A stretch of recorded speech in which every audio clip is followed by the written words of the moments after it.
এক ছিল মোটা বেড়াল, তার নাম ছিল গুম্বু। সে খেতে আর ঘুমাতে খুব পছন্দ করত। তো একদিন খাবার টেবিলে যখন খাবার দেওয়া হয়, সে সব খাবার একা একাই খেয়ে নেয়। প্রত্যেকটা খাবারই সে পেট ভরে ভরে খায়। এইভাবে খেতে খেতে তার শরীর একদম অনেক মোটা তাজা হয়ে গেছে। তো একদিন হঠাৎ সে দৌড়াতে শুরু করলো।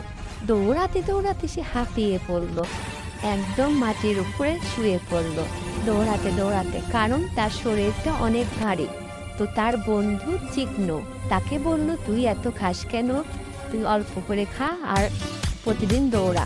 তো তার বন্ধুর কথা মতো সে প্রতিদিন সকালে দৌড়াতে শুরু করলো, আর খাবার দাবারও সে কমিয়ে দিল। তারপরে সে ডায়েট শুরু করলো, খাবারের পরিমাণটাও কমিয়ে দিল, হেলদি ফ্রুটগুলো খেলো।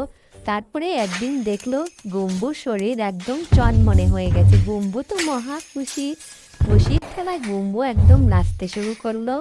তারপরে সবাই গুম্বুকে দেখে বলল, সাব্বাস গুম্বু সাব্বাস, তুমি তো একদম চনমনে হয়ে গেছো। তো ভিডিওটি ভালো লাগবে চ্যানেলটি সাবস্ক্রাইব করে দিবে। আল্লাহ হাফিজ, সবাই ভালো থাকবে।